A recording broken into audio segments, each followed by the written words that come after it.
Hello everybody, tonight we're working on Unit 1 in ASP.NET 2, and I'm going to take us right to the unit folder. And as is my habit, I usually try to record all lectures and demonstrations in the classroom, so those of you that are kind of new to taking classes with me and maybe listening to me on video for the first time, my pattern is I'll record it during the live class session and then try to post it the next day. And I say try, and I have a very full agenda tomorrow from like 9 a.m. all the way to 10 p.m. With very few breaks and all these other demands upon my time aside from teaching, even though I'm teaching most of that time. Let's get started, and I hope all of you have a copy of the book at this point. And those of you that don't, you probably are in the realization that there is a PDF version within the course shell that you can access. I do ask, though, that you do purchase the book because the authors do spend a lot of time writing those books and revising them for future editions, and they deserve to get paid, basically. So please make sure that you purchase a copy. They're not expensive, and it's actually a pretty good read with a lot of information in it. Just so you know, later on in the course, and I'm not sure exactly which week I'll introduce it, I have a supplementary PDF document that has a series of tutorials that we will use, and that's just going to be included in the course shell. And I found that during the summer semester that the students really enjoyed working through the tutorials in there, and even though they're self-guided, it's always better if somebody's like kind of shepherding you through it, which is kind of my role, and especially when things don't work. And sometimes with these technologies, you run into those situations. All right, so we are going to start right with Chapter 1, and I do have the book already up in my PDF reader here. And just so you guys know, my preference when I'm working with PDFs, and this is a personal preference, mind you, is to work with the software packages provided by the original creators of the PDF format, which is who? You guys know? It's Adobe. Adobe created the PDF format, and PDF stands for Portable Document Format, and the whole concept of it is that you could have something that looks the same on a screen as it does in print format, or whatever format you look at it in. So it's really a combination of both text and graphics and whatnot. But I like using either Adobe Acrobat, the full version of the product, which also allows you to edit PDFs, or at least the Adobe Acrobat Reader, which is a free piece of software that you don't need to purchase. The full version of the software, of course, is paid software, right?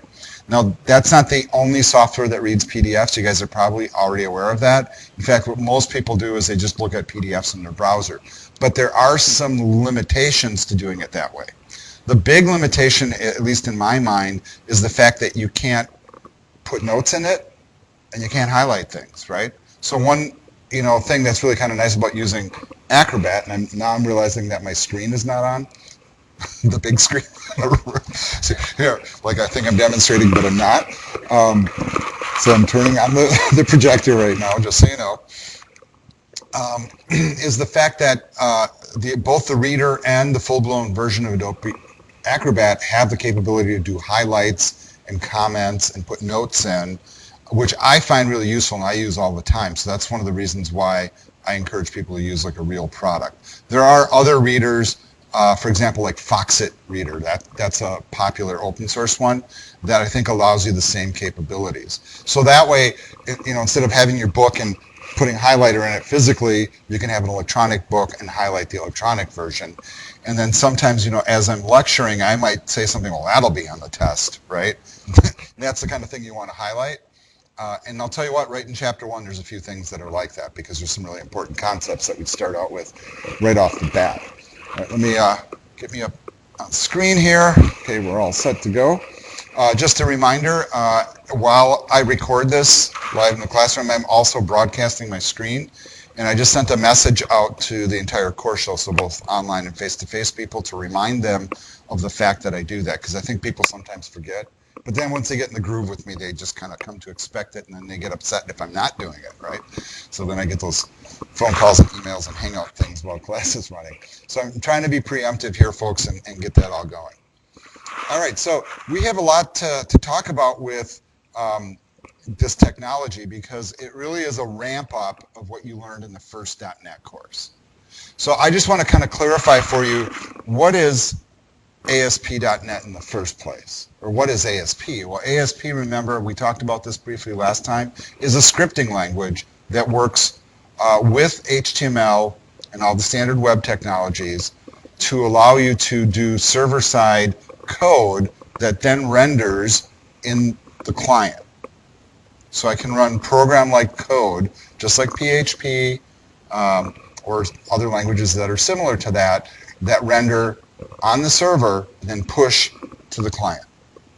When they added the .NET component, what they did is they added a back-end programming language, a full compiled language. And originally it was VB that they used, and then eventually Microsoft, and if you guys haven't caught on yet, Microsoft is really kind of moving away from VB to a language called C#, which is kind of a variant of the C language development stream. So if you look at it really carefully and you already know some VB, which some of you might, you'll notice that it's really not that different from VB, aside from the fact that you're dealing with curly brackets and semicolons like you do in Java and all the C-style languages.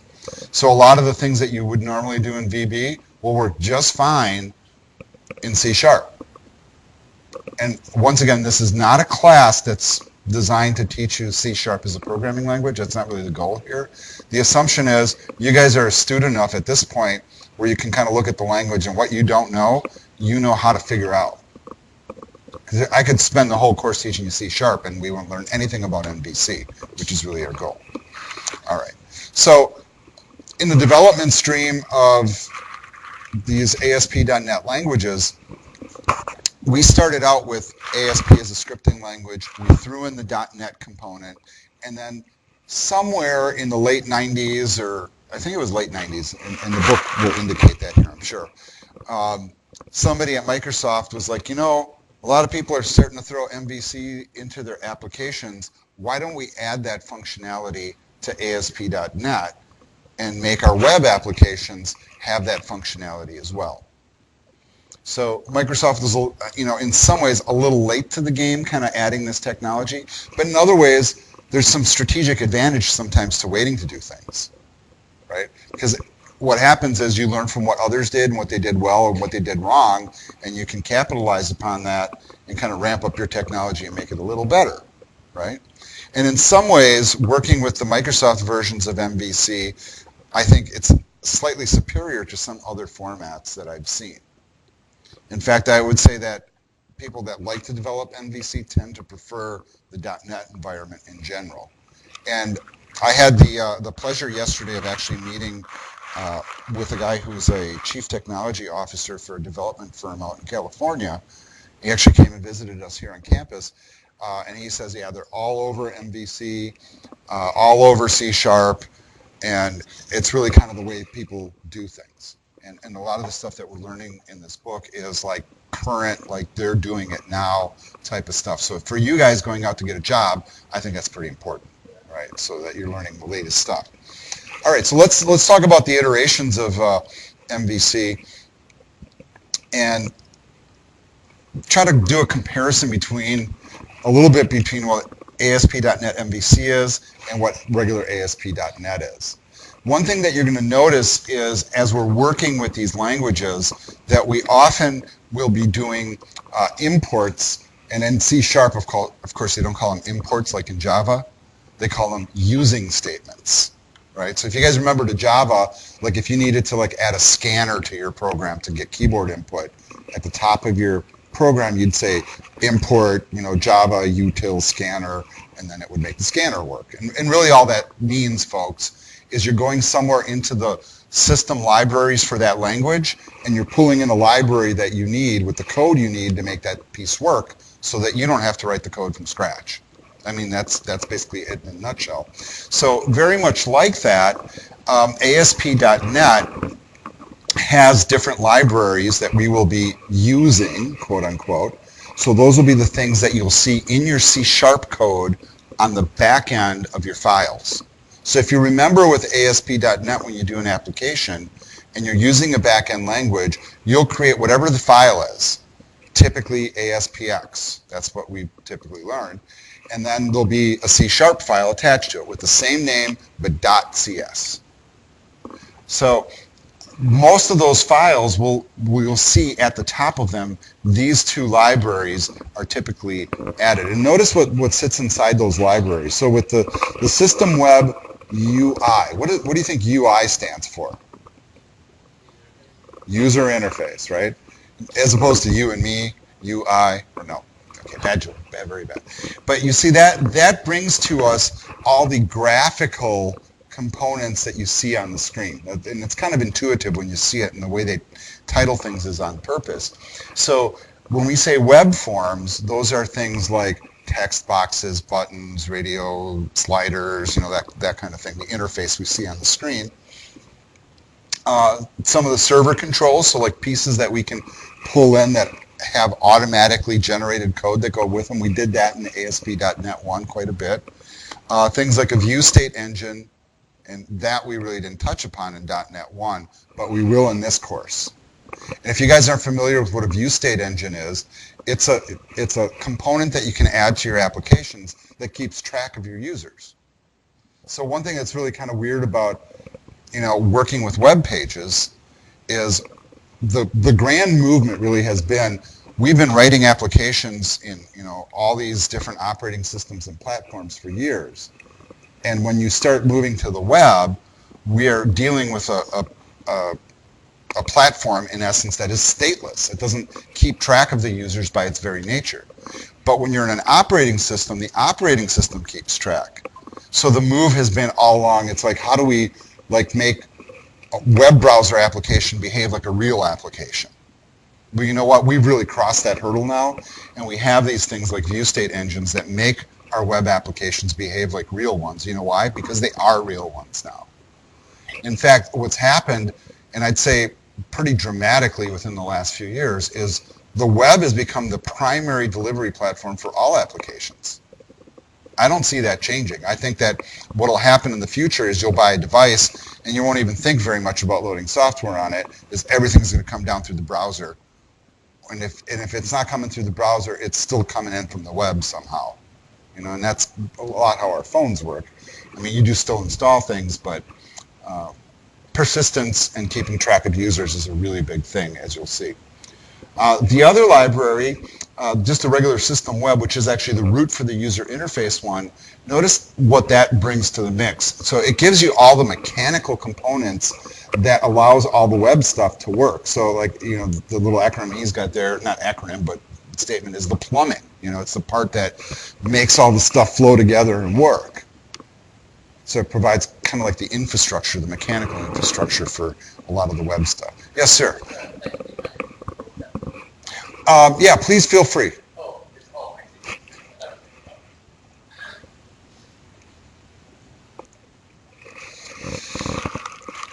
All right, so a big part of what we did initially when we transitioned from regular HTML to like server-side scripting, so we started throwing PHP into the mix, and we started throwing ASP into the mix, and Java didn't want to be left out, so they came up with JSP. They're kind of like the three big scripting languages back then. And then we added the .NET part. And when we added the .NET part, what Microsoft really looked at was the way that they did their other graphical programming. So back then you would learn how to program usually in Visual Basic, and you would have these visual tools, and maybe some of you learned these approaches depending on what intro courses you had here at Gateway, where you can actually, you create a window, you just add one to your project, and then you have this little tool palette, and you grab your buttons and you drop them on there, and your text boxes. This is all drag and drop and stretch and adjust some properties, and all of a sudden you have a user interface, right? So the thinking was with Microsoft, why don't we take that and put it into regular web applications too? So that's what we call web forms. So when we say web forms, it's kind of like taking a regular application, doing form stuff, and then moving it onto the web. Still very popular because, frankly, the number one way that users interact with a web application is through form elements of some sort. A button, a text box, a click here or there, right? You don't think of that as a form element, but really It is, whatever drives that user interactivity. Now, the thing that's great about those tools is you can build stuff for the web that's very similar to an operating system. But then you start getting the same complexity that you get with a regular application, and that is applications get really big really fast. So then you have to try to find ways to make them more efficient. When you guys learn how to create, let's say, things in PHP, all of a sudden you learn like this really cool magic statement called include. You guys remember that? Hopefully. If not, you got to take your PHP class. And what's interesting about that is you recognize then that there's certain components when you build an application that are repetitive in the application. So for example, on a web page, it's not unusual to have a header and a menu and sidebars or whatever your structure is that are the same or really close to the same on every page. So why rebuild those every time? All you have to do is pull them into what you're doing. ASP.NET, as you guys learned in the first course, you did master pages, and then you created a base page, and you would just pull that in, you change the stuff in the middle, do whatever the book told you, and you had a new page with a minimal amount of effort. No need to recreate the repeating components, right? So this attempt to not have to recreate things is kind of a driving principle of MVC. It's one of the reasons why it exists. So now MVC, interestingly, as a development pattern, notice like how long it's been around? That's pretty mind-blowing, really, because this is like pre-graphical operating systems, folks.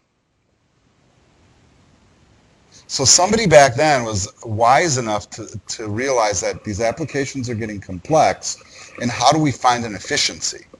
And notice what the original draft title for it was, Thing Model View Editor. I'm glad that one didn't stick, right? I'm not sure how I would say that one. And then it was later, obviously simplified as they indicate there. And, the funny thing is a lot of people say, what is the original language that they did this in? And there's actually the programming language called Smalltalk, which was actually an Apple-centric application and actually kind of Linux-centric too. And it's one that's kind of forgotten now, but it was object-oriented. It did MVC. It had like a simplified syntax that was really user-friendly. In fact, it was such an important language, I would encourage you guys in terms of historically, you should just go out to like Wikipedia or something, just read about it really quick and see all the different innovations that were brought about as a result of it. Real interestingly, like these weird tie-ins, right? So when I learned about all that, I also discovered that my wife's uncle, who was a programmer for many, many, many years at the Livermore Advanced Research Lab for the military out in California. Right? And what he did for a living? He was a Smalltalk programmer that programmed satellites, like the stuff that satellites did. And it was all in Smalltalk. So, because the code went back that far, but they were using some pretty advanced concepts that I thought were kind of neat. So you can imagine we had really interesting, dinner conversations with that guy. Everybody's like, what the hell are these guys talking about, right? Well, anyhow, all right, the thing that really makes MVC is understanding what those three letters stand for. So you guys probably have already read this, but let me just reiterate it for you for clarity's sake. We're splitting things into three main application components. One is the model, one is the view, and one is the controller. Why they put them in that order is probably because MVC sounds better than CVM or VCM, which is probably more like the order that you learn them in. So please keep that in mind. But look at the definitions that they have here. And these are ones that you might want to notate for yourself for future testing purposes. Hint, hint, hint, highlight this part. So speed search, when you're running the midterm or the final. But basically the model, and I'll just read it straight from the book so you get the author's vibe on this. He says, a set of classes that describes the data you're working with as well as the business rules for how the data can be changed and manipulated. Notice it is not the data. And this is a big thing that usually confuses my students. Because really the model is a representation of the data. Okay? So kind of like if I built a statue of Tom, the statue is not Tom. It represents Tom, though, and it's in his likeness. So this really kind of indicates a really important feature of MVC, and that is sometimes we are working with data directly, either in a database or a flat file or what have you. And instead of actually messing with that data for real, we make an instance of it. Right? That sounds like object-oriented programming right there, right? We're instantiating that data and then manipulating it. In some cases, after manipulation, we just let it go away. The original stays intact. Or maybe we actually change it and write it back to the data source. Maybe. But there's no guarantee either way. But most powerful applications have some sort of a data store that we work with, and the model allows us to abstract that data directly and then manipulate it if we wish. So I want you to understand that describes the data part. It's not necessarily the data itself, so it's kind of a separate thing. The view is the part that we typically start with, and that one just is what the user sees. In fact, anytime you go to a web page and you click on something or do something on a site, whether you think of it as an application or a site or whatever it is, you're always expecting something to happen on the screen so that you're aware that you did something, right? Like if you go to Facebook and you click like, then you want to see your name added to the list and the little thumbs up or whatever tool they're using now, but some sort of indication, right? So the view often is generated as a result of whatever you're doing on the screen. People like to know when they're using an application that something happened. You don't want to be guessing, right? And if you don't think that when you're creating a website or an application, you're thinking wrong. I'm not one to judge, but people like to know. So the other one is the controller, and the controller is the one, the author says, a set of classes that handles communication from the user, overall application flow, and application-specific logic. So a user interacts with your view on the screen and expects something to happen. After they interact, whether they click or type or hover or whatever they're doing on the screen, the controller receives that input from the browser and says, okay, what am I doing with this? Well, they clicked on this, so they must want to do that, right? And then you might just put another view on the screen. You might just take them to another page. Or you might pull information from the database, manipulate it, and write it back. Or you might have to do some math first, or you might have to put some other screens up first, and you might have to run some other things in the background, and then generate a view. But ultimately what happens is you kind of get like this cyclical process, where you start with a view, they do something, controller interacts, it might interact with data, it might not, and then it generates a view again. So it's kind of this, it's a process.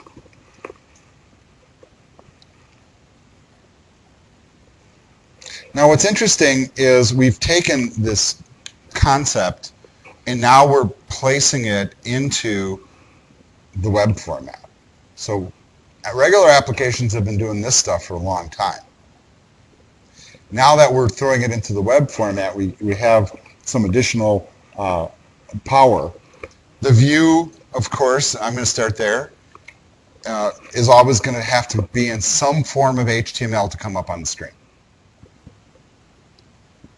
So you will use your ASP scripting language, your C# code, all the built-in tools in the .NET environment, ultimately to generate back to the browser, which requires HTML, CSS, and JavaScript. And they've come up with a number of sophisticated ways that are a combination of static HTML all the way through this new thing called the Razor View Engine that allows you to generate that view.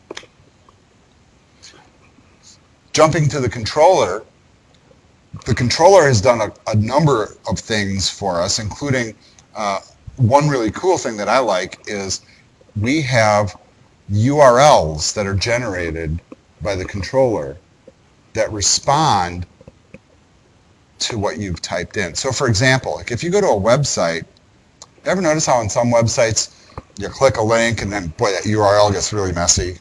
Like some cryptic string that you would never be able to type.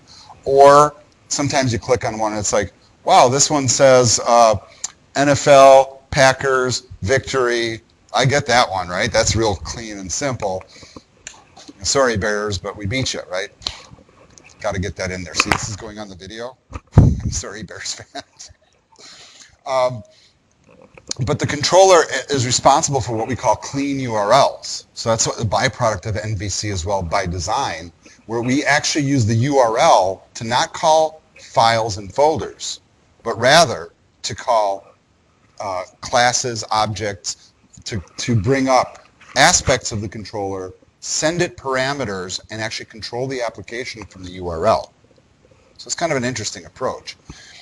Finally, the models, the way that we're going to work with data is going to be varied. Okay, so one thing that we can do with ASP.NET MVC is actually connect to a real database, right? So we might have SQL Server or MySQL or whatever it is, and interface with that database.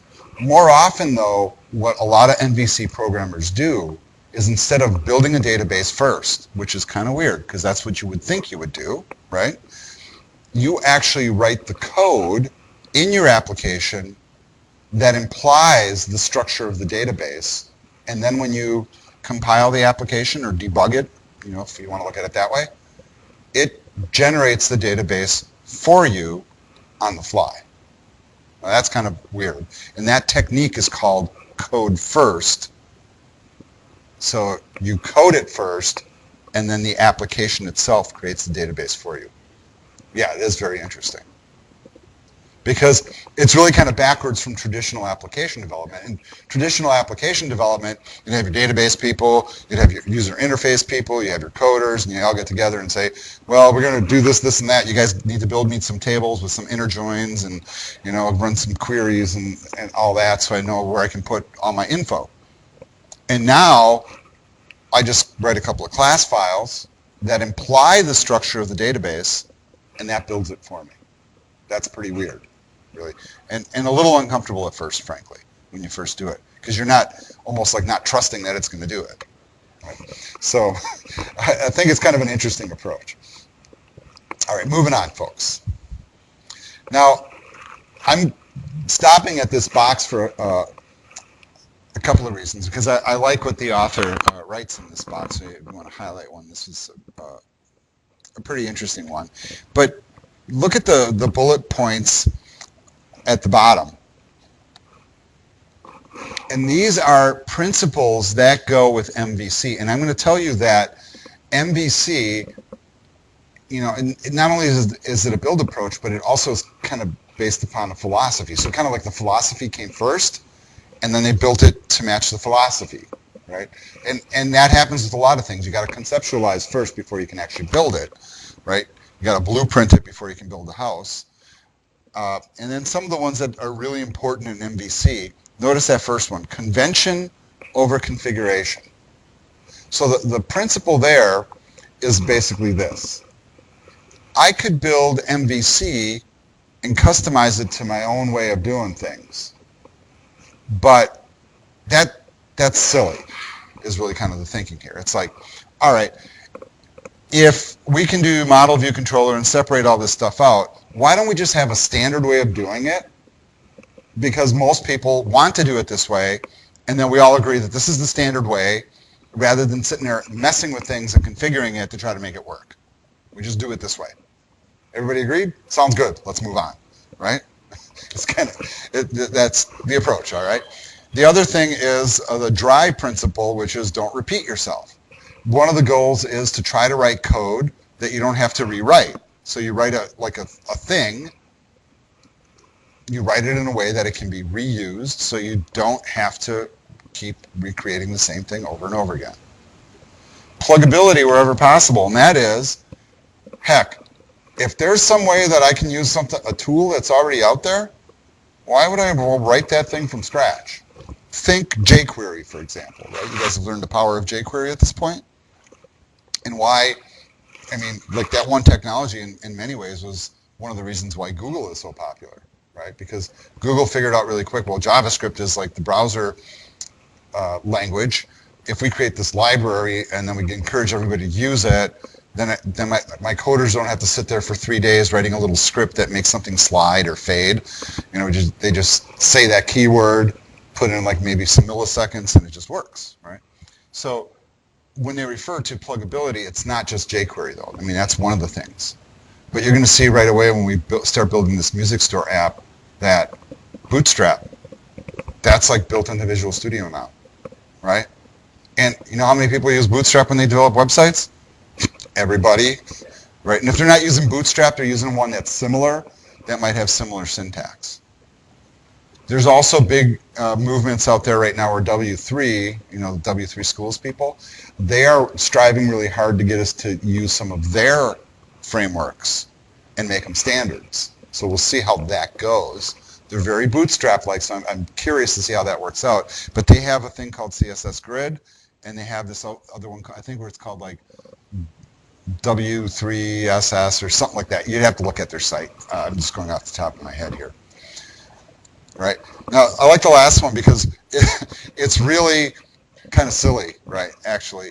But you do see this in any like well-written MVC book, and it says, try to be helpful, but if necessary, get out of the developer's way. So the point is, follow these principles and do the things that make sense, right? So if you have like building blocks that you can build with, why would you build it from scratch? So for example, if I want to put a map on my website, why would I create my own Maps application and not use Google Maps or, you know, MapQuest or whatever else is out there these days, right? But it doesn't mean that you should prevent somebody from doing it either. That's the point. So it's still, despite the fact that there's all these plug-and-play components we can throw in, there's still the room for you to create whatever the heck you want. There's nothing stopping you. Okay, so those are like some of the key principles. And they're important principles really because, you know, folks, sometimes it's that conception that drives everything more so than the actual technology. The other thing that I learned from this CTO guy that I met with and the owner of his company, I met with both of them, is they're really huge. When they hire developers, it's like, what are you doing coding that from scratch? Stop. You know, go out there and find something that's already built and use it, modify it. You know how much work is done like that in development? Most of it. Right? So when you sit there and you look at your homework exercise and go, I don't know what the heck I'm doing. How am I going to do this out in the field? Well, you'll find a way is kind of my point. And you'll see that when you, whatever organization you get into, they're going to drive you to certain pathways. Is that cheating? Heck no. It is not. Okay. It is not cheating, folks. It's called creativity. All right. So they start talking about MVC, and you can see, you know, the kind of like the timeline here of ASP.NET MVC. Is checking the date here at the top? Because this hasn't been around all that long, folks. Not in this format. Yeah, it's pretty darn new. I mean, we're talking like a decade. Within that decade, we've moved from version 1 to version 6. Yeah, I know our book is version 5. In fact, a majority of MVC development is still done with MVC 3.5 and version 4. And I think I explained that kind of a little bit last week too. MVC 5 is really just strongly starting to kick in now. And some people are using MVC 6, but the features of it that are new are, you know, really for super high-end, you know, application development, and most people typically don't touch it. Not that there's not value there, but I can tell you there's not really a lot of textbooks about it. So, so that's the other reason why we're sticking with this. All right, so somebody conceptualized it about a decade or so ago, and then it took almost 2 years before they actually realized it and added it to the product. And initially, it was like as an add-on. In fact, if you use older versions of Visual Studio and you want to do MVC stuff, you have to go out to NuGet Package Manager, find the stuff, download it, import it. But from version like 2012 or 2013 on, all the major frameworks are just kind of there. Okay, so you really don't have to worry about it too much. And I know that's especially true with 2013 and above, definitely. All right. In this next section, they kind of start to detail a little bit like what changed from version to version. And I know that some of the stuff that you're looking at here might not mean anything to you yet, something like scaffolding, for example, which we are going to learn about and play with pretty extensively as we go. So you can see the features that are added. That Razor view engine that I talked about, that was added in version 3. And you can see that like the pace of like development on this was pretty darn quick. Yep, and that it was at that point. And see, MVC 3 came out, and then they had like 3.5, which is like a kind of like a subversion upgrade, which is when I think it really caught on. And actually, the music store app that we're going to be tinkering with was originally created, I think, in version 3.5, if I remember right. Notice that towards the bottom there, where they talk about better JavaScript support, and notice like JavaScript, jQuery validation, JSON, etc., which are really important technologies these days in web, regardless of what type of development you do. When you look at some of the code that falls into these categories, does this look familiar from .NET 1 a little bit, right? Probably the first time you saw this stuff, you're like, oh my God, what the hell is this? And now you look at it and go, oh, okay, that's a master page file, it inherits, okay, yeah, no big deal. This is the content area of the page. And these approaches still can be used. So you can marry the approaches that you learned in .NET 1 with the approaches that you're learning in MVC. However, typically, we are using a little bit of a different approach to inject content. And you'll see what I mean when we get there. So these approaches can still be used. And hopefully none of this stuff is too intimidating. The one thing that you'll notice in the point of this example is looking at how they did things in the past, right, where we see our ASP style tags, right, and you see ones that are just the bracket and percent sign, and ones that also have the @ directive after them. And the difference is, in essence, is you're just either putting content on the screen or you're forcing content onto the screen, like injecting stuff. So like as a result of a script running. And then notice when they would get to the point where they're like running a loop or something, that you would actually kind of have to write this weird code where you start and you end your tags, and then you switch back to HTML, then you start and end your tags. Kind of like PHP, right? If you guys learned your PHP, where you have to do that, and like usually if you're screwing something up, that's what it is, because you forgot to put your curly bracket in, or you know. So that was the old-fashioned approach with .NET.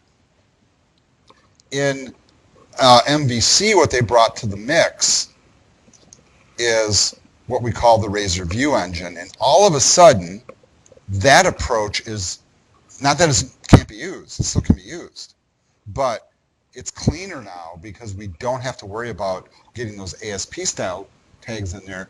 Instead, we just throw the @ sign in front of it and just throw our code in. Just do a curly bracket. There's no, bracket percent sign. Close the bracket percent sign. Continue with HTML. Start your brackets again. All that. You don't have to do that. And so, what is a little confusing at first, because great, now I got to learn another syntax, right? That's what you say to yourself. But then when you see how much easier it is, it's cleaner, right? And we will cover all of that. So that's the Razor View Engine. That came with MVC 3. So that was huge back then. It was very huge. When we moved to MVC 4, one of the real big things that was added was this thing called Web API. Towards the end of the class, we will do a tutorial on Web API. And basically what that is it's leveraging the application programming interface that's built into all browsers with HTML5. And that is the capabilities to do a lot of powerful interactive things with a minimum amount of code, including doing things like creating a website that's one page, things like really weird things like that. Also, like increased use of various display modes, most notably the fact that things are starting to become a lot more mobile-centric when MVC4 was coming out. People saw the writing on the wall. You know, the iPhone came out, and it made such an impact, and then tablets got popular. And, you know, we're a good decade past that, but, you know, smartphones were still a new thing 10 years ago. Very, very new. I was still using a flip phone back then, right? If you guys even had a cell phone. But now it's considered the primary browsing platform is considered your phone, not a computer. For us in this field, that's huge. It really is. All right. When they start talking about the web API stuff, one of the advantages of working with web API was the web API allowed for some advanced features, including working much better with some of the technologies that are useful for moving data. Very notably, obviously, XML and JSON. And those are two languages that are pretty critical. JSON in particular, in the last couple of years, has made significant inroads to the point where I'd say it's more important than XML in terms of web application development. And really all that stands for, folks, is JavaScript object notation, which is just a way of doing key value pairs of data within curly brackets with comma-separated values. It is kind of almost universal across most application development, not just for web. It's become that popular. You know, Web API also brings in some of these components here, which you're going to see that are essential components of regular MVC application development, including the routing, and that would be the clean URLs that we're talking about. So how you can actually control how the application runs by the URL you type in. Things about model binding and validation. So the way that we interface with our data, very similar to MVC. That's why these two things are often taught together. And things like filters, which are little extra tools that we use to help control the application and how it operates. Another thing that's pretty huge with Web API is this concept of scaffolding once again. And this is a thing when you see it in action will probably blow your mind the first time you do it, because by setting up a basic data model and some basic structures, you can run an application, there's the scaffolding tool, within the application and generate a whole bunch of content automatically, for example, like database interactivity, and instead of you having to code it. And if you've done that at all, like if you've taken Java 2 or you've done like PHP and advanced PHP, you write code that manually manipulates a database. And what a pain that is. You know, one comma and the thing doesn't work. Here, you know, you just say, what table are you, or what database are you connecting to? Or, you know, what flat file are you connecting to? All right, do you want to be able to read, write, update, and destroy? Sure. Click, okay, there it is, done. Now let's make it look good. And you know what, frankly, it is amazing. You know, if I only had that when I was a kid, you know. All right. The one thing that Web API also adds are some of these little components here. And what's interesting about it is it leverages the capabilities that really are kind of limited in HTML and HTTP. Because they created these protocols and we use them real heavily, but they weren't created to be modern protocols. So what they've really done is they've adjusted the engine to suit modern times. So HTTP is still a stateless protocol, but now Web API allows it to do a whole lot more. And I'll let you read those sections on your own. Yes, there is an MVC 6, as we mentioned before. Let's move on here. And I do want to make a really quick note here about Mobile. Yeah, one thing that you guys will discover, and maybe you were tempted when you were doing the Visual Studio update or install, is to add all the mobile development tools. And I want to caution you because you don't really need them for this class. But there are tools available for Visual Studio, and the most popular one is the Xamarin library. It starts with an X, Xarmamin or something like that, that allows you to do a lot of web development. And basically what the tools give you is like, you know how you look at a lot of apps and you go, wow, it looks just kind of like this other app. They just changed things a little bit. Yeah, that's exactly what they're doing, is they have the interface component. So yeah, I need one of those sliders, I need a button, I need it to touch and zoom, and you just throw it in, and then you put your code behind it to make it do what you want it to do. And those display modes are available. So if you really want to leverage those things, there's a lot of tools here for doing that. Responsiveness, folks, is critical now. It's critical. You can't write an app and not consider responsiveness.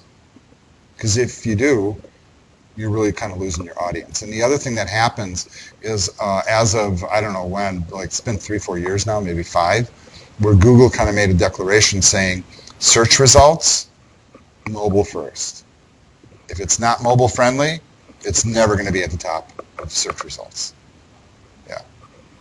So that's how critical it is. Another thing that's pretty important with a lot of these technologies is this thing called bundling and minification. Let me demonstrate what minification is, right? Have you guys ever looked at the code that makes up jQuery? Right? And you look through it, and it's a list of JavaScript functions, and there's loops and there's variables, just like stuff that you're used to writing, and it's all beautifully indented.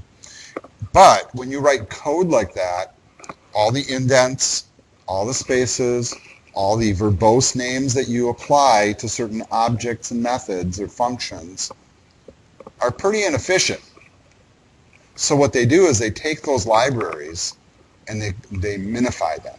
They extract all the long names, and maybe instead of like function to move ball across the screen in a bouncing manner, instead of calling it that, they might call it function A. Right? And then they take all the spaces out, all the indents, and they squeeze it all down and usually stick it on one line of code. So they take like 20,000 lines of code and make it one very, very long line of code. So for example, if you ever go to the Google website, which I'm about to do, let me open up a tab and pull it back over here. All right, so here we are on a Google page, right? And Google's huge on using jQuery. This code, folks, right? You would never write code like this. This is minified. Okay, here's line 1. Where's line 2? They might have a line 2. Oh, there it is. But whenever you look at somebody's code and you see it squeezed down like this, that's called minification. So when you write code, you'll often call in jQuery, but then when you go to deploy your code, then you find yourself, instead of pointing to the jQuery library, you'll point to the jQuery.min.js library. And why? Because it makes the application run faster. We can't read that. Computer has no issues. Right? And it's all about speed, because if you lose somebody on your website, what's the point? If they're waiting, right? So that's an important function, or feature, if you want to look at it that way. There are tools built in that help you with this bundling and minification, although libraries like jQuery are often minified in advance. And the only reason you might use like the full-blown library is if you want to see what's going on inside, which you can do. It is open source. Now, interestingly, ASP.NET MVC technology technically is open source technology. However, I have not seen a decent application that allows you to author it without Visual Studio. So even though it's open source, in principle, you know, you're still kind of stuck using Microsoft products. And frankly, folks, if you haven't figured this out, Visual Studio is the IDE. There's very few tools that even come close. There's some that try, but it is really a superior development environment. I really didn't think so when it first came out. In fact, my reaction was, what the heck are they doing? Boy, I was wrong. Well, actually, they went from Visual Basic, which had some of the same types of tools, to like combining like HTML editors and, you know, a bunch of different languages together. And back then, you know, people that didn't work with comprehensive IDEs really couldn't see it. I didn't see it. You know, like, why would you use Visual Studio to do HTML when I got Dreamweaver? That was really kind of the thinking. So, all right. So in MVC5, and a lot of the stuff that we'll be looking at, and we will play with all of these features that they have listed here.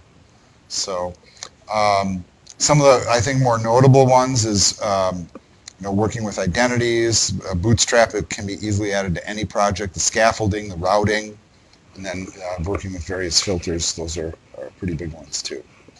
All right, folks, we're about halfway through class right now, so let's do a 5-minute break. That's pretty standard. We'll come back and finish up and get to do some coding.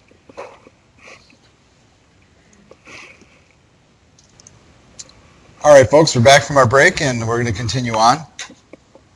And I'm just like press forward here in the material. They do some interesting little discussion here about kind of like patterns of development and the kind of interfaces that you're going to contend with when you're creating a new project. And one of the reasons I strive kind of hard to try to get everybody working with the same version of Visual Studio, preferably the same one I'm using to record this video, is in the past I've had a lot of challenges because of the interface differences between the various versions of Visual Studio. Really, the interface was pretty consistent, I think, up until like versions like 2010, 2012, 2013 were all, you know, slightly different look and feel, but basically the same interfaces. Like you would choose a new project and the boxes looked basically the same. They came out with Visual Studio 2015 and there were some significant differences, right? And now 2017 takes those differences even a little bit further. So one thing that happens is you're going to be looking at like images in your book and then images in the other tutorial document that we're going to use, where the interfaces are going to look different. And that's where like I come in to kind of help guide you through it, because I'm going to be using it with 2017, and if you're using the same thing, I can guide you. But otherwise, you might get screens that look different, and then all of a sudden, you're guessing, oh, what do I click on, right? And that's one of the things, and that's why they talk about a new project experience. And in 2013, they think that they made it better. Little did they realize 2015 and 2017 were right around the corner. And from what I understand, 2019 is almost out already, or is in beta, or I don't know what they're calling it now, so we'll see. The one thing that's going to be kind of interesting, though, is as you create these applications, one thing that's really neat about working with MVC applications, actually very true across all ASP.NET applications, is the ability to very quickly and elegantly create user registration systems, almost automatically, using a number of different back-end approaches.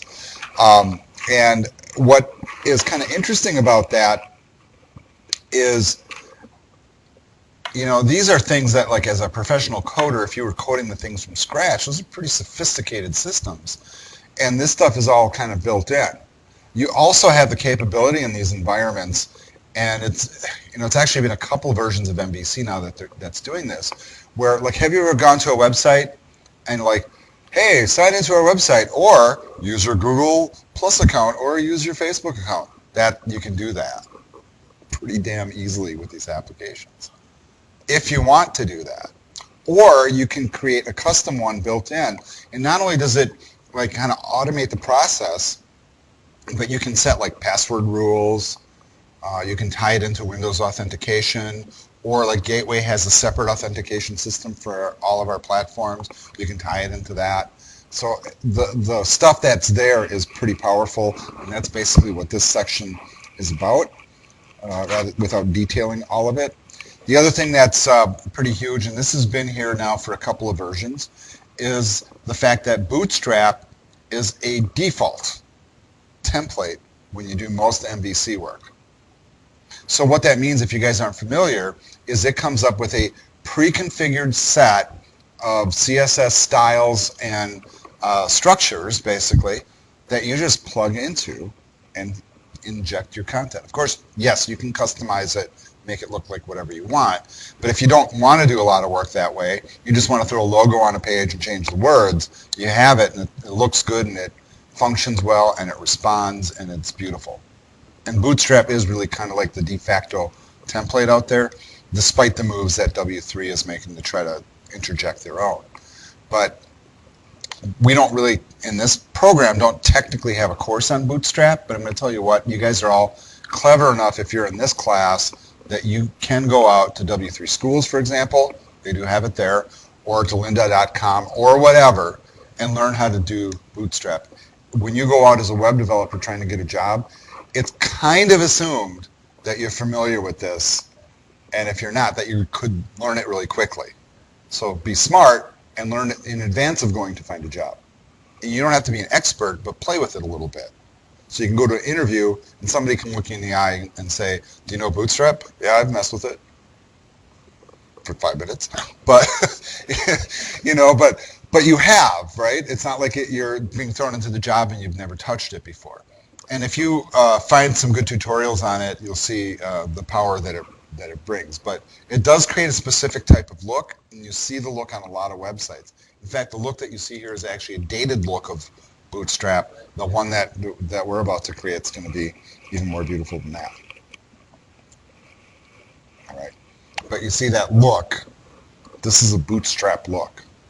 The layout, the typography, the colors, the buttons. All right, we talked about this a little bit too, and that is how the URLs control the application. And you notice what they call it here? They call it attribute routing. So what's an attribute in an application? Well, let me tell you. Right, when you create a function or a method in an application and you send data to it, that data is an attribute.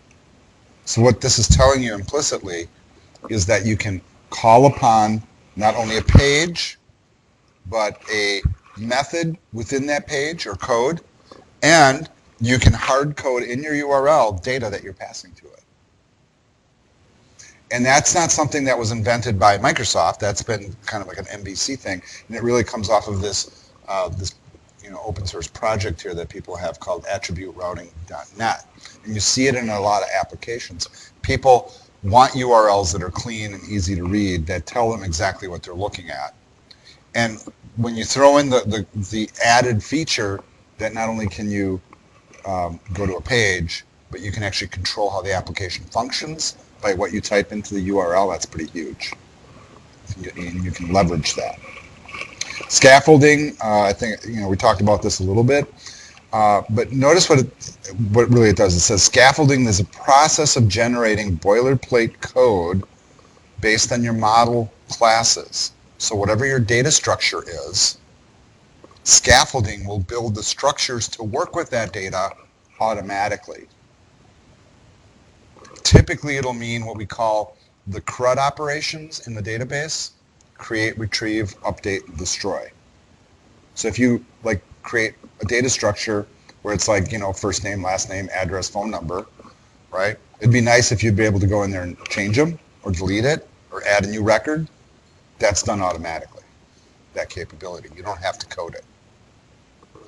It's a beautiful thing. Understanding how it works, of course, is important. We will be working with these filtering mechanisms. Some will be for authentication, and some will be for controlling other deeper features. We will play with both of those. And now let's get to the point where we're actually talking about what it takes to run all this stuff. Now, we were kind of preemptive last week, right? What did we do? The first thing I made you do is make sure that you guys all had Visual Studio 2017, preferably, and with all the right little plugins. And you guys need to make sure that you have that. If you're working on a school machine, great, no problem. You should have all that present. But what happens when you go home? You know, so that I think is a pretty important feature. It sounds like I got a little message here from someone online. Thank you, Erin. Erin says she updated all her stuff. Very good. I did all mine too. So both of these machines are updated. Yes. In the VDI client? Probably, maybe. Okay, so the question was, are the VDI clients updated? They are updated as of probably the end of August. And then they usually freeze the configurations for at least the semester. Okay, so that's something to know. Doesn't mean your stuff won't work, but when they do updates, sometimes, you know, things change too, so that's something to keep in mind. In terms of like the technology that you guys use, we're clearly past what they show here, but it does show that it works with all modern Windows operating systems. Of course, we're on Windows 10. Windows Server is on versions 2016 and going to 2019 or 2020 or something like that. You know, there's no real installation necessary for MVC 5 if you're using a modern version of Visual Studio. It's just kind of included as long as you added the ASP.NET web tools. And then, you know, when you're deploying an application, and this is pretty critical because when you create an ASP.NET application, you don't just FTP it to Apollo and you're good. It doesn't work like that, because you're creating a compiled application. So when you deploy it, it has to be, I shouldn't say has to be, it almost always is deployed on a Windows server and compiled on the application as a binary. You're not like running the code to compile and then push it to the browser. It's pre-compiled as an application and then deployed as an application on the server. So it works a little bit differently than a standard website. So if you build an ASP.NET application and want to put it out into the wild, as they say, you have to have a web host or your own server that's capable of pushing the application out. I usually don't host student websites with .NET because there's a lot of complications with it, especially if they're not well coded. But on occasion, I've taken some and pushed them to our SharePoint servers. And like, so for example, if you were working on a portfolio piece and you did a beautiful job, I might put it on our SharePoint server with a public facing URL for you. Otherwise, you will be looking for a host. And there's a whole process for pushing those applications out that makes it a little bit more complicated than standard HTML. However, the benefits of running a compiled application on a web server is significant speed boost for something that's complicated compared to like something that's running straight HTML and JavaScript. So one of the reasons people like to use these technologies is for that reason, because once it is compiled, it really does behave like a true application. Because you know why? Because it is. That's kind of the difference. All right, so what we're going to work on next, and you know, normally I might record a separate video to do this, but I'm going to do it all in one video. That's what I did in the summertime too, I noticed. So it's going to be a pretty long video, but we're actually going to create an application using Visual Studio, and I want to give you a little bit of background on this application. This is a public tutorial that they indicate here, the MVC Music Store. It's a project that's been around for a while. And in fact, I have one student here that's joining us. This is Cornica. You don't have to hide.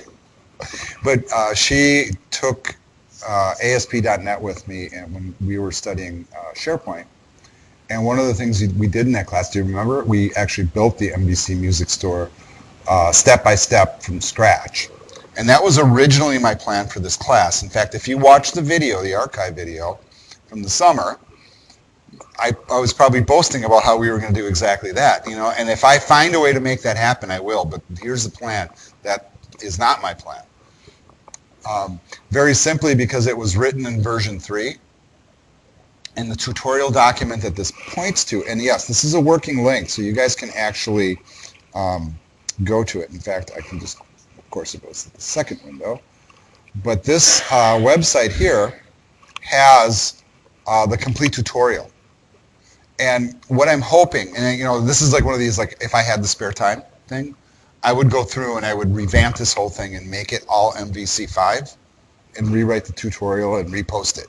You know, that's if I had the time, but that's not like my life. So, so I'm not entirely ruling that out as a possibility, but you see that it is MVC3, and the reason I want to stay away from that is the approaches have changed significantly since that time.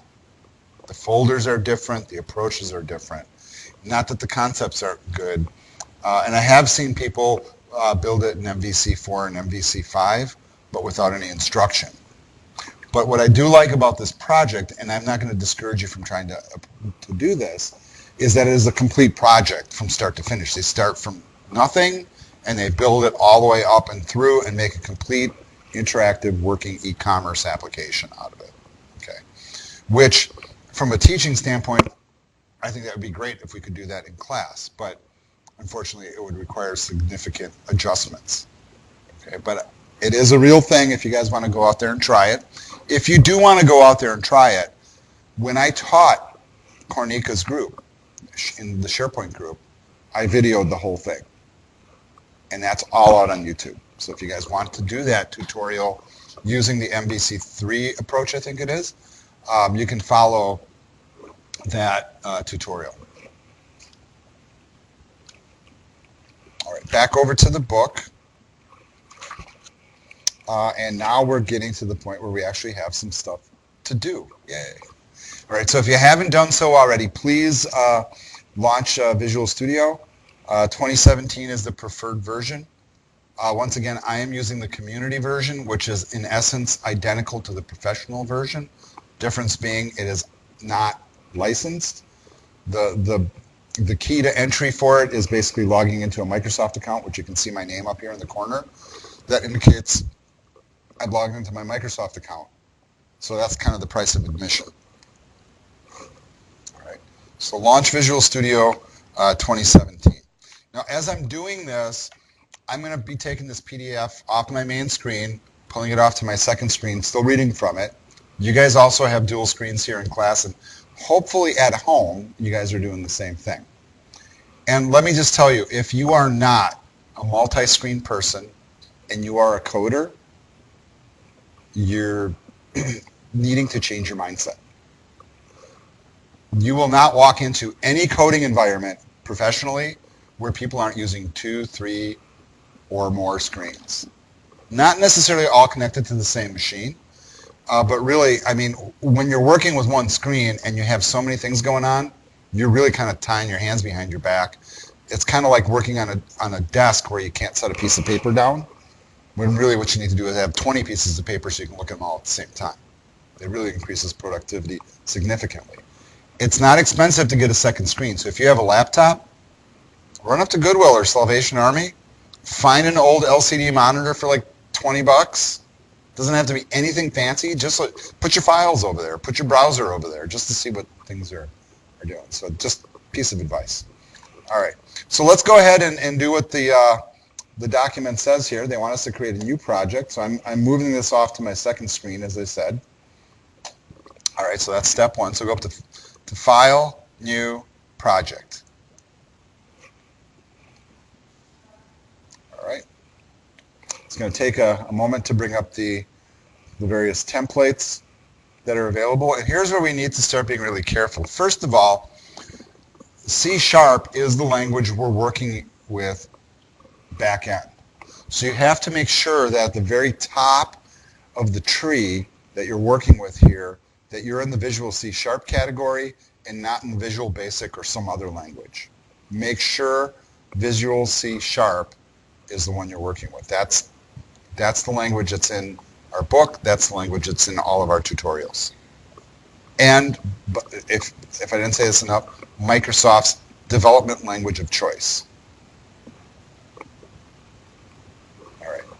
From there, you want to expand your offerings and ultimately get down to web.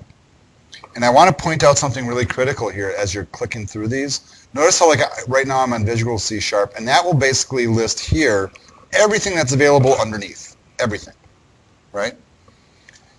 but we want to work in web. Notice what happens when I click on web, and look at the choices that are on the screen.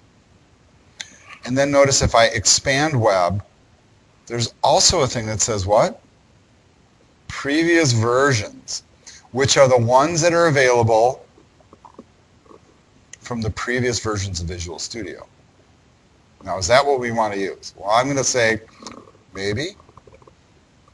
Or my more favorite statement. What's my favorite statement, Tom? It depends, right? I don't know. No, that's your favorite statement. It depends. But right now, when you look at the book, and they say ASP.NET Web Application, I'm not seeing that on the previous versions for sure. But when I go up to web, I do see it here. But notice that since this was printed, they came out with a brand new thing for Visual Studio. And it's what they call the .NET Core libraries that, some of you, like, a few of you had me for Web 2, right? And in Web 2, this had just come out when we started Web 2. And what it is they came out with a cross-platform engine for Visual Studio. So Visual Studio can now be installed on Macs and on Linux machines. However, the only libraries that are available are the ASP.NET Core web application libraries, which are the ones we do not want to use because MVC is not part of it. Yeah. Now, they are making moves to add MVC to the core, and my understanding is that Microsoft's going to be building that out like crazy and pushing us to that because it's universal multi-platform. We'll see.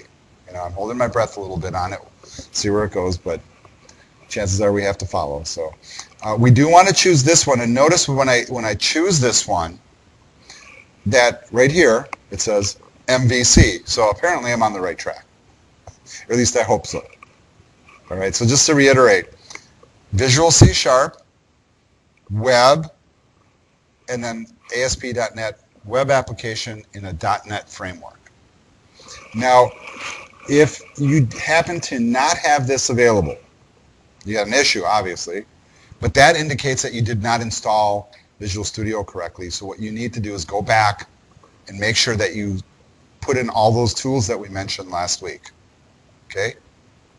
All right. And if you have a problem with that, contact me. I'll help you with it. It's really not that big a deal once you get it rolling. The hardest part is waiting for the download to happen and install, as evidenced by last week. All right. From there, folks, we want to go ahead and name this application. And they want us to name it MVC Music Store. And now the huge word of caution. You notice that this PDF, and you look at that dialog box, and then notice my screen. And notice like name, location, solution, framework, and all that. Well, okay, well, framework isn't there on that one, is it? Well, it is. It's at the top, right? For the most part, we don't have to worry about that unless you're pushing to a very specific one. The other thing I want to point out is Visual Studio has also changed how it stores its files. You guys that have been with me in classes for a long time know that I'm like a big fan. I always just put stuff in my Google Drive. And in the past, I used to run the software that would sync my Google Drive from my local machine, local physical folder, to the cloud, and then to whatever other machine is connected. But here at Gateway, we use the enterprise version, and the enterprise version no longer allows you to really do that properly. My Google Drive is now a cloud drive, which means it doesn't store locally on my machine unless I tell it to. And even so, it now is assigned a drive letter and does not work well with MVC projects. So I discovered this in the summer by accident, basically being in class trying to do something going on. I don't know what's going on, right? But I figured it out, and what I ended up doing is instead of storing my stuff on Google Drive, now I'm storing it in my OneDrive. Of course, Microsoft loves that because that's their technology, because that one still works like Google Drive used to. Wherever you happen to store your files, you also need to be aware of the fact that they try to push you now to store stuff in this directory, the one that's in the location box. And I have a problem with that because I don't want it there. You know, I don't want there at all. In fact, they do two things. They actually put your code in one spot and they put your solution files in a different spot. Talk about a problem. Okay? So here's what you should do. Whatever you use for file management, whatever your approach is, pick a spot where you're going to put your homework for the semester for this course. My suggestion is some sort of cloud drive, but that's really up to you. I'm not going to coerce you. I'm going to put mine in my OneDrive like I did during the summertime, so I'm changing my location.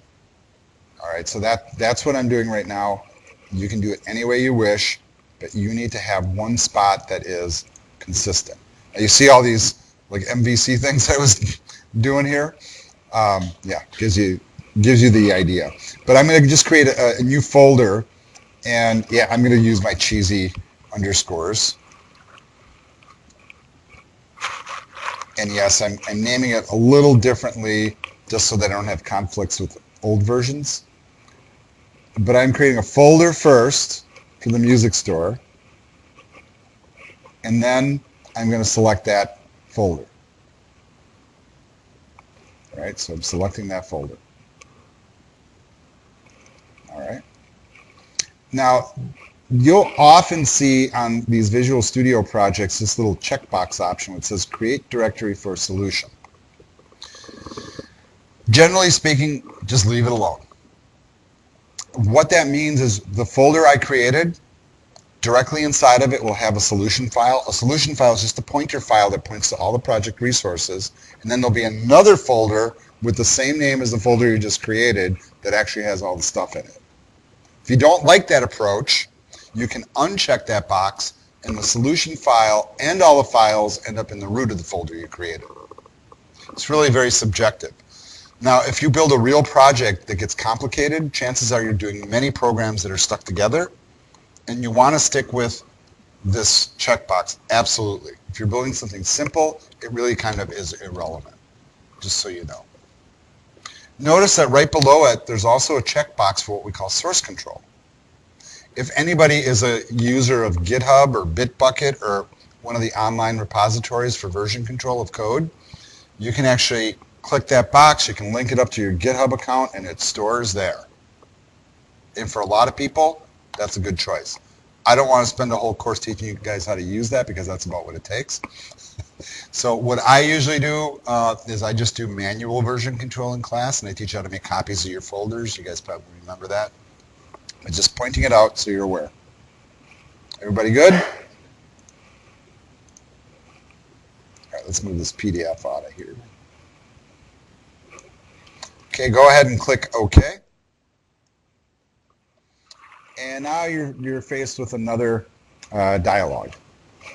And if you're using an older version, there's a very good possibility that this looks a little bit different. You might have some different options. And I'm hoping that's not the case, that it's not too significantly different. But notice some of the options that we have here. Now remember, we chose ASP.NET Web Application, and MVC is one of the choices out of that litany of options, right? So you can probably guess which one we're going to choose. Yeah, isn't that what the book says? No, it's not. I know it's not. But you notice that you have these different options, including some of the things that we talked about. So you can do something that's completely blank.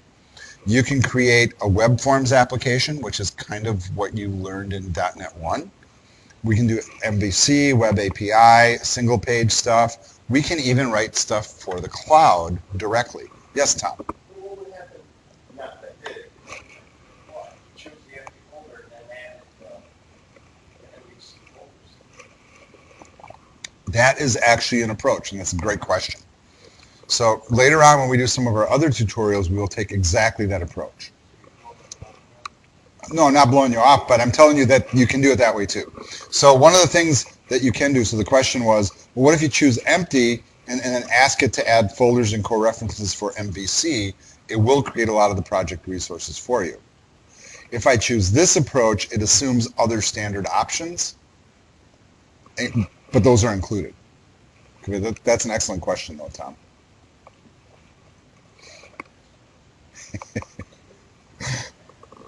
All right. All right, so let's get to the point now that we make our choices. So we are going to select MVC. Right, you would have guessed that, I hope. And we notice that I didn't click the box for the MVC folders and references. It was checked automatically. All right, so that's an important thing. Notice also that, remember in Web 2 we learned how to do unit testing? You remember that? Right? See, there's a little box here. Just click the box and it has unit tests if you want to do that. If you guys didn't know, unit testing is pretty big out in the field, which is writing code to test your code before you deploy it. And all it is a checkbox here to enable that functionality. The other thing that we want to do is we want to change our authentication. So this is going to be something that we mentioned before. This is, I think, a really powerful feature, the fact that you can just click a few boxes and do this. And what they want us to do is actually change from no authentication to individual user accounts. Now, what this means is the user accounts are bundled into the project itself. It actually will create a little data repository where user accounts and passwords are stored that are attached to the project. It creates the registration system for you, the logon system, the logout system, the ability to change passwords, send email reminders. Oh my God, automatic. I love it. Right? Why would I ever want to sit down and code that when I can just click the buttons and make it happen? So it is a huge, huge plus. So make sure that you do that. Now notice that you do have the ability to tie into other types of authentication, including native Windows authentication. So if you were deploying this application, let's say in an environment like this where you have domain level, usernames and passwords, you can use those servers to drive your application. Without writing separate code, you just pick the users that are authenticated and you're done. It's wonderful. All right, so I'm going to go ahead and choose that and say OK. And I think that's about all we have left. Oh, yep, you're right, Tom. They do want us to add unit tests, and it'll add that piece. Thank you for pointing that out. And then once you have those options selected, folks, be brave, click OK. Worst thing that's going to happen is it's going to fail and you have to do it again. Hopefully right next time. Now, I'm running a reasonably fast machine with an ample amount of RAM and solid state hard drives. Right? And I'm not running too many applications. Well, I guess I am, but you see it's taking a while. All right. It took ages in the VDI? Okay, well, thank you for pointing that out. Now, if you think about what it's doing, though, it's building out a whole structure for a website for us automatically. It's kind of like, hey, do my homework for me. I'll be back in 10 minutes to collect it. Thanks.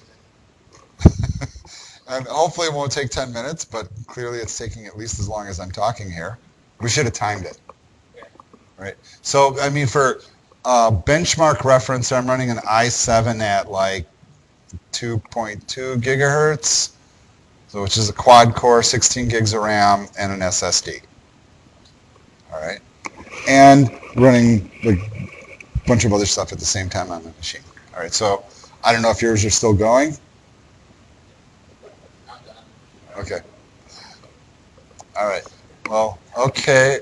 So now you get this up on the screen. Now this looks different, folks, than what the book shows. Right? The book shows this. You're fine. There's nothing wrong. This is just what it looks like now. No harm done. So don't freak out. You're fine. The book shows this, but it's that. Now we have the joy of going through and looking at what it created.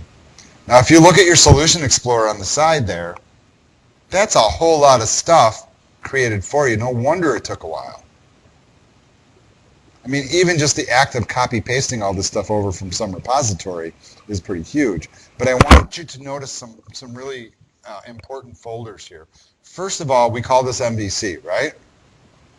So we have a models folder, a views folder, and a controllers folder. The application understands that in those folders, those are the files that should go in. Simple as that. Notice the addition of other folders. Fonts. That comes with Bootstrap, just so you know. Bootstrap comes with fonts. Okay. Another one, scripts folder. And you know what? Don't be afraid to open them up and take a look inside. So if you look inside here, oh my God, we got the modernizer way at the bottom. We got like about 10 jQuery libraries or something like that, including minified ones, user interface ones, mobile ones, validation ones. They're just considered standard. Now, would all of those add with any version that you chose for a template? No. Some of these added, like the validation ones, added in because that's the validation script that check user logins, right?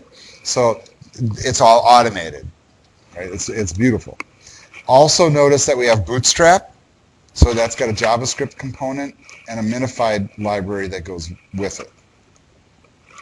If you jump up now to the content folder and look inside of there, this is the spot where you find your CSS files. That might not be where you would anticipate, but that's where they put them. You would think they'd put it in a folder called styles, but no, not at all. Notice all the different Bootstrap files. It's almost entirely Bootstrap files.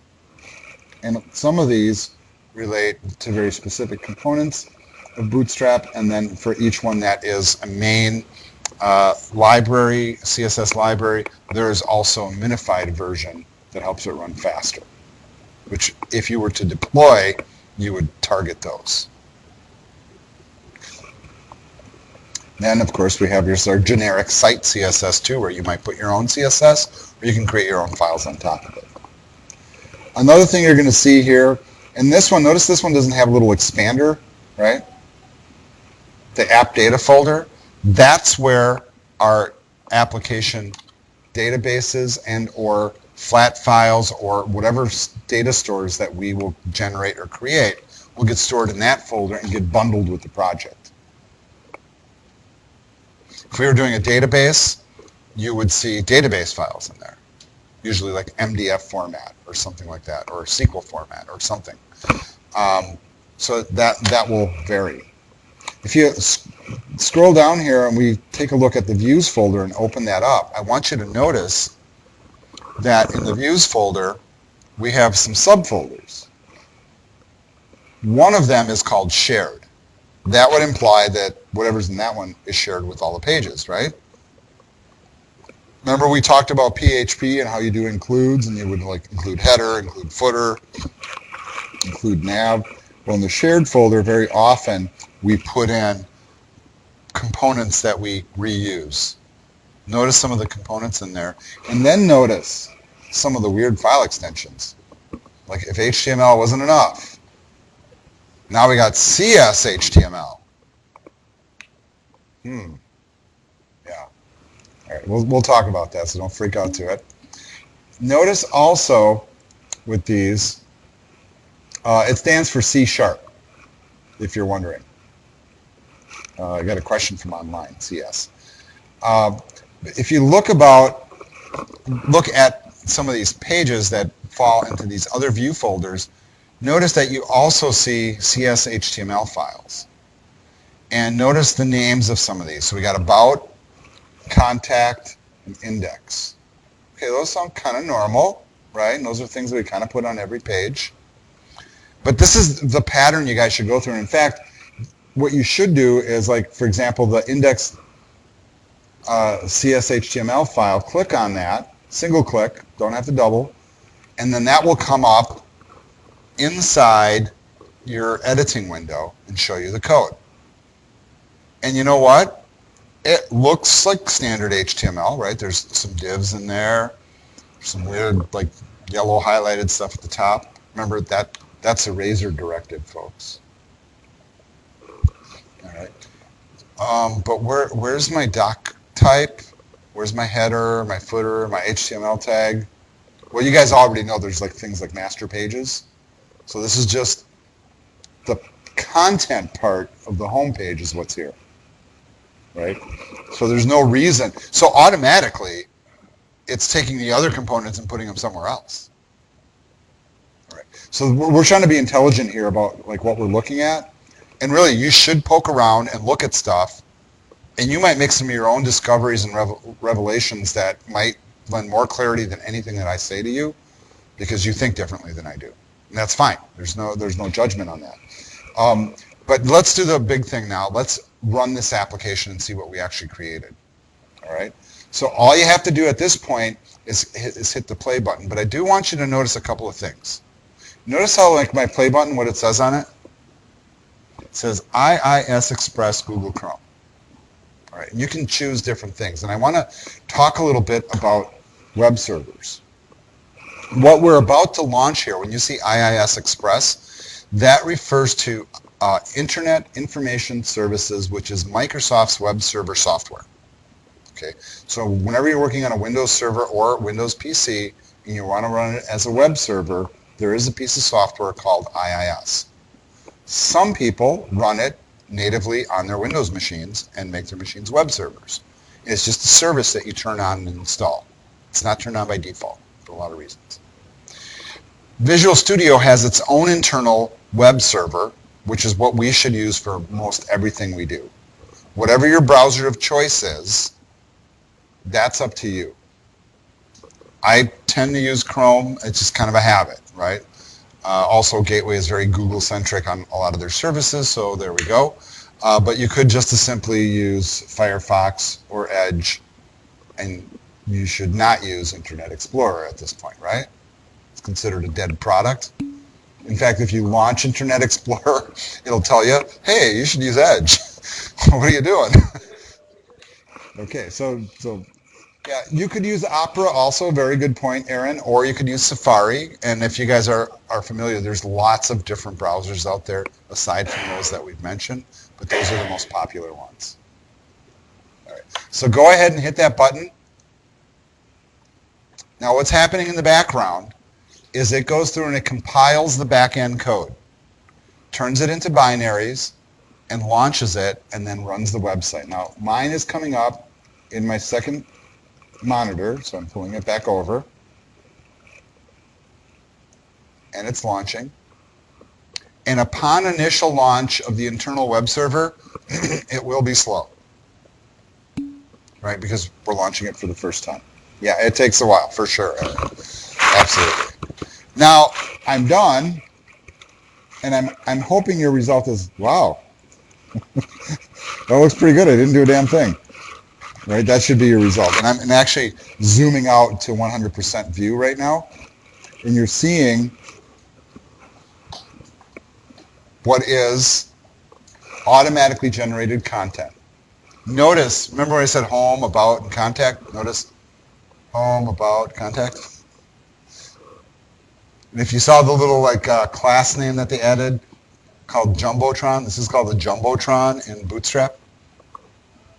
So the layout is pre-configured, and you know what? Any of the stuff that you click on, well, this is clearly the home page, right?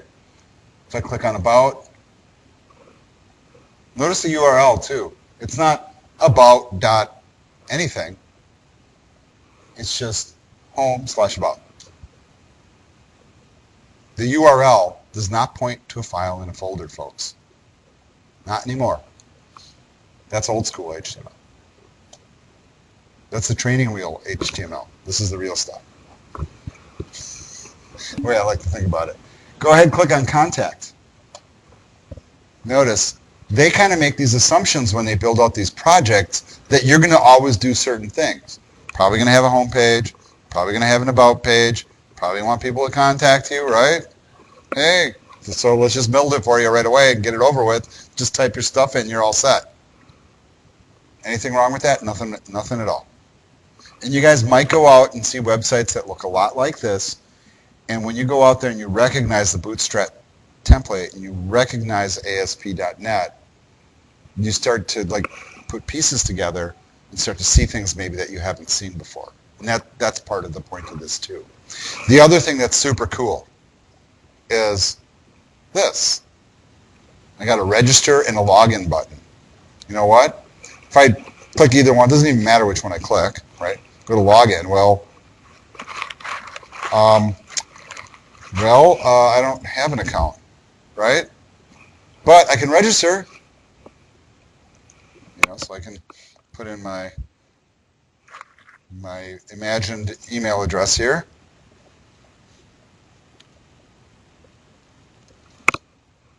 Hit register.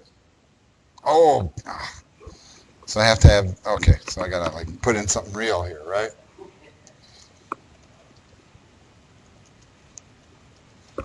Then register. Oh, I'm still screwing. I gotta put a capital. We're gonna need a special character too. I didn't write these rules. This is default. Isn't this beautiful? It's amazing. Yeah, it is amazing. I'm still screwing up. I'm doing this totally on purpose though. Just saying. But I want to show you that the validation is automatic and built in. And now I successfully registered. Now that I've registered, you're going to see it automatically logged me in. And I can log off. And then when I want to sign back in, I can sign back in with my new password. I didn't code any of that, folks. So if you have a project you want to build where you want password authentication, you don't want to spend a lot of time doing it, well, here you go. Right. If you're in PHP class where you're doing all this stuff manually, but you know what happens is you learn how to do this stuff manually because there's a value to that, really is, because sometimes you do have to tweak code. But you go out into the field and you build real applications, you don't want to sit and fart around with that. You want to get right to the real stuff and build what it does, not the mechanisms you need to get there. Right. Okay. So just keep that in mind. So now you guys got training wheels off, right? Automatic transmission. Right? You don't have to shift gears anymore. Unless you enjoy that. I do. So, all right. So that's just a quick overview. The other thing you should do with these ASP.NET applications, and the book probably guides you to the same thing, is you need, when your pages render, you need to right-click and view source, folks. All right? And when you right-click and view source, you are taking a look at what your application automatically generated for you. There's your doc type and your HTML and your head tag.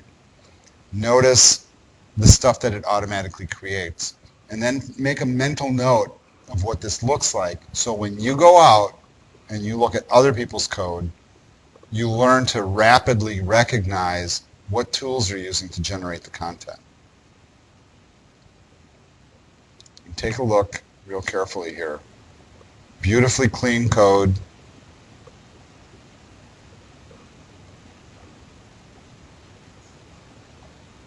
See their scripts at the bottom, Bootstrap at the top. They even got the modernizer in there just in case you have a bad browser.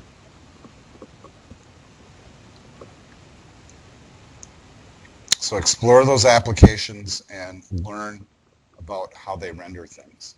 I am going to jump back to Visual Studio now, and I want you to notice that we are still in debug mode, so I do have to hit that stop button to get it to stop.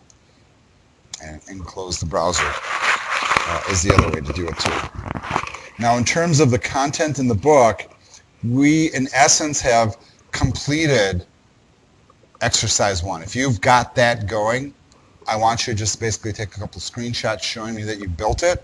So show me the stuff inside of Visual Studio a little bit, show me the stuff running in the browser, drop that into a Word document, type in some explanation about what you did. I would prefer that you also zip your work, whatever folder you're in, and upload that along with your project. At this point, it's really not that critical. But the reason, and I don't require it in the assignment description, so I'm seeing the look on your faces. I didn't do that because it didn't say I had to do it. But here's the thing, right? The reason I recommend that you do it is, what if like you lose your flash drive, or your computer goes down, or you lose your files? Right, Nathan? We got a story that goes with that one. Okay, but because that way I have a backup of your work. So if you lose your work, I have it too. Not because I'm requiring it, but it's just smart. Just throw me the code. I have a zip copy of it. And most of the time, I don't need to open it up. I usually look at the screenshots anyhow. So be thorough with your screenshots. And if you had problems, tell me. Either in your comments or your screenshots. If you had successes, tell me that too. Okay. They do a nice job in the book of describing what stuff goes inside of all the folders, and you should explore that and read it. And make sure that you have a really good grasp on all of that. Next week when we come back, we'll be moving on to Chapter 2 and controllers. I extended the due date for this a little bit so you guys have some time to mess with it. All right, and if there's not any questions, that's it for tonight, and we'll see you all next week.